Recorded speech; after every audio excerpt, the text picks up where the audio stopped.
Malinaw pa rin kay Vice President Sara Duterte na walang batayan ang isinampa sa kanyang impeachment ng Kamara lalo't labag umano ito sa batas. Wala rin anyang ebidensyang sumusuporta sa hinaing ng inihain ng Articles of Impeachment. Patunay na isa lamang daw itong scrap of paper.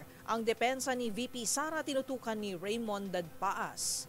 Nanindigan si Vice President Sara Duterte na walang batayan ng impeachment complaint na inihain laban sa kanya ng Kamara de Representantes. Sa 35 pahinang answer ad cautelam na inihain ng kanyang mga abogado mula sa Fortuna, Narbasa and Salazar Law Office, iginit ni Duterte na labag sa batas ang ika-4 na impeachment na nakarating sa Senado dahil sa one-year ban rule. Hindi inaksyonan ang 3 na unang inihain na impeachment complaint na labag sa batas.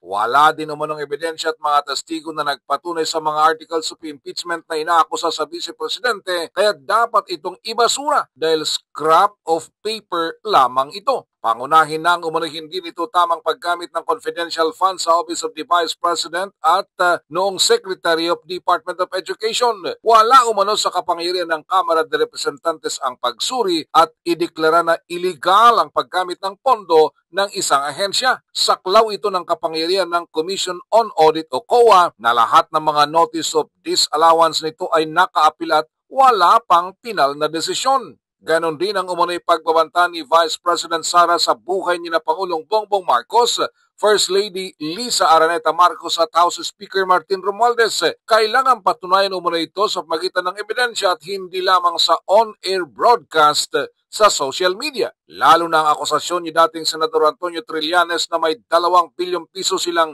joint bank account ng kanyang ama na si dating Pangulong Rodrigo Duterte sa isang bangko sa Pasig City. Iginit din ni VP Sara na wala siyang kinakarap na impeachment case ngayon dahil ibinalik ng Senado bilang impeachment court ang reklamo laban sa kanya. Matapos magkain ng kanyang answer ad cautelam sa loob ng 10 araw si VP Sara Duterte ay bibigyan naman ng 5 araw ang panig ng prosecution na magsumite ng kanilang tugon sa deklarasyon ng pangalawang Pangulo. Para sa MBC TV Network News, ito si Raymond Dadpaas ng DZRH sa Una sa Pilipinas, Una sa Pilipino.